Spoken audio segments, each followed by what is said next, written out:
ki. Ko hui ko ne tata ku ne whai ma tau tolu e kau ngā whanonga. Amen. Lawa ki tau hau ki hono au I he pum a koe ni. Hallelujah. Kokoro ki kamata ki tau pokalama a koe ni a ka tau lotu. Tamai mafi mau whamalo atu ki ho a whiona. Malo eki. Ko hui ko e tahi whanonga hau ke whai ma ki mau tolu. Whakawheta. Lawa ke mau hau ki ho au I he a koe ni. Ke whai ha whakalanglangi I pe a ho a whiona. Amen, Lord. He koe, tō taha mahinga taha koe, ke mau ngahi mo ui I ngahi kuonga koe ni. Malo eki. O pau I kai aho a whiona, he ilo pe e whewhe mau mo ui. Oni au Ka pito mau eki. whawheta, mau whamalo. Ko hi koe tuta wha aku ke whai ma ke mau tole a koe ni. E ke mau hao I he a koe ni, ke mau hao o whawheta ia pe aho a whiona. Pa mau kore pe ha Folofola, ke ne hanga o hako I ke mau tolu, ke mau I loi. Ai vai hala whanonga ke whanonga I e mau mo ui. Oni eki. E ke mau kore pe ai lau maria ho a Fiona. Tuke no fo ia ho lau maria ki mau tolu e a koe ni. Ka pe fo ke Folofola o ke hanga tuku. Ke mau inaspia mi ai I a koe ni. Malo Pa eki. mau whafoke ngai langlangi. Pa mo ngai a gloria kotoa pe ke langlangi a pe ho a Fiona. Huafa si sukalaiska ko mau whamui. Amen. Amen. Hallelujah.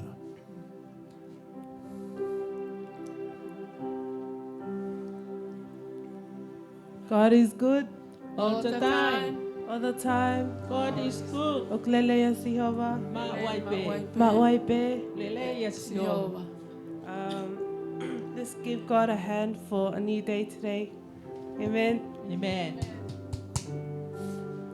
Let's start with worship.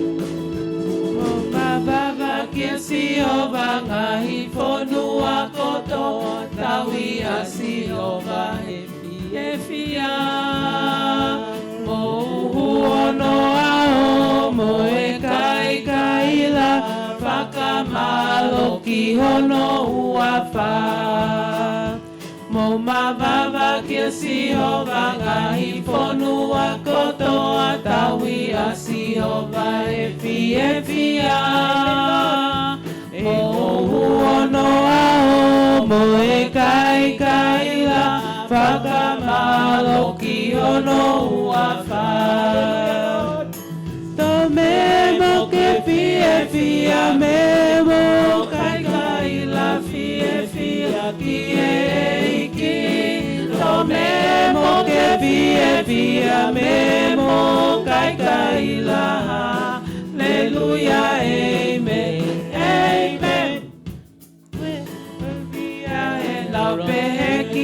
Kita tau ki fale o Siova e ke mo ilo mua ko Siova pe ko tua ko yana ne ngawi kita wa na aku fia he na pe kita tau ki fale o Siova e ke mo ilo mua ko Siova pe ko tua ko yana ne ngawi kita wa Hallelujah to me mo ke fia me mo kai kai la fia ki e ki to me mo ke fia me mo kai kai la Hallelujah amen Ki ai fia he loto ngai o tua o kuta e ngata e ne alofa ma baba ki Jehovah e ne kagai ana fanga sipi o kune fafanga o ki ai